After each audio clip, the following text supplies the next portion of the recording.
Welcome. Still, my mind's still busy with last night's Instagram feed. We had a professional rugby player on last night talking about mental health issues, and it was absolutely inspiring. So it'll only be there for 24 hours. So if you guys haven't seen it yet, please go ahead and watch that. I'm going to try and do a recording of it shortly so I can replay it. But where I want to take you guys is I've had a couple of interesting videos sent me. And I want to go over some of them and talk about target's flight and being more precise in your movements, but also not relying on timing and utilizing a method that's going to make you just up and down and an inconsistent shooter. So when we're taking shots, our gun must start and finish on the direction of travel, okay? Of the target. We must be matching the target's speed. We can cut across the line as long as we started on the line and get back to the line, which I'm going to explain shortly. But any kind of cheap instruction that tells you to move the gun not on the target's line and intercept is poor instruction. Now, what that person has created is a method over time and lots of practice, and they're completely working on timing. Now, if you stop being able to fire 500 to 1,000 shells every time you go out, the system will break down because your timing starts to fluctuate because you're not getting the number of cartridges through the gun. So please learn from people that are going to teach you how to become good consistently, regardless of the amount of shells you're going to put down your gun. So I've got 3 different types of target here. Okay, so we've got like a climbing bird here. We've got a standard on an arc, and we've got the full chandelle. So what we never, ever want to do is make an intercept move into the target like this. That's something we never want to do.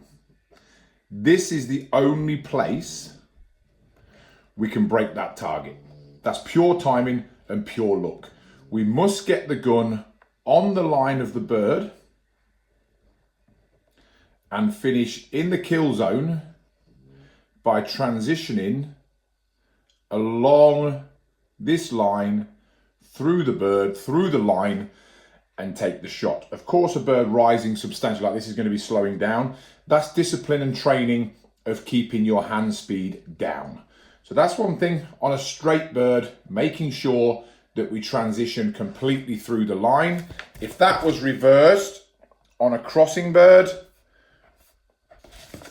we would do exactly the same. We would transition from the hold point to the kill point, straight through the line of the bird, exactly as I'm asking you to do on this one. You would never make this god-awful move and have only this window of opportunity. On this target here, by using a correct method and transitioning the gun through the target line, my window of opportunity to break this target is this long. If I pull the trigger on the right lead inside this window, this target dies. If I use this chop-off method, just there is the only place I can break this target. Now, when we hit a target that's got a little bit of a transition, we do not want to roll over the line, admittedly, but we also do not want to make a move like this, again, getting this 1 point. So we need 2 connection points, okay? So on those 2 connection points, we're going to start on line, cut the top off the arc, and come back to the line. Okay, so we're not just going to be guessing. We start on line and speed, and we don't roll over. We parallel transverse straight across here, coming back into the line of the bird here. Far easier than just making this maintained chop off. We've now got no line, no speed. Here we've got some form of consistency that we can make. Now, as I've spoke about before on the chandelle, I'm going to make 1 of 3 moves. Okay? So here, I'm going to go up the line on swing through. That's going to allow me to let the bird go past the gun, parallel, and power the gun up the line. It's a bit like this, but we know this one's not going to carry on. So we're going to power up the line here. At the top, I'm not going to go traveling along an arc and then matching across. I'm going to let the clay come into the gun here at the hold point. Then I'm going to go across. There's not a huge space here. It's just enough to cut the hat off before I make my move across and come back into the line over here. When people say they misread targets or they didn't get the line of it, it's generally because they use this hybrid chop off move where you do not move the gun along the line of the bird. It's a very poor excuse for a method where you don't really need a specific hold point. You can be lazy on where you start on the line because you're simply just going to chop off into it.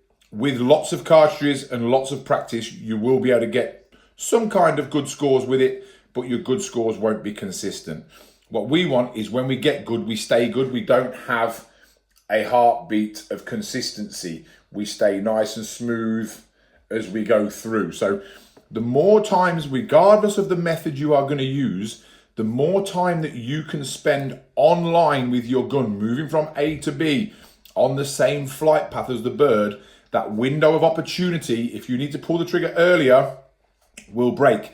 If you need to pull the trigger a bit later, it will break because you're on the same line. If you use this chopping off method just here, as I said, your window of opportunity is very, very, very slim with nowhere to go and no room for errors.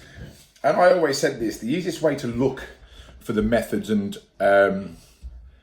approach the targets that you should be making is very simple. Look at the best in the game. Look at the people that have won titles.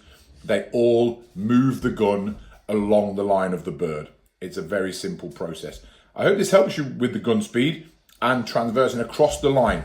Make sure that the gun movement is always a mirror image to the line of the bird. Okay, stay safe.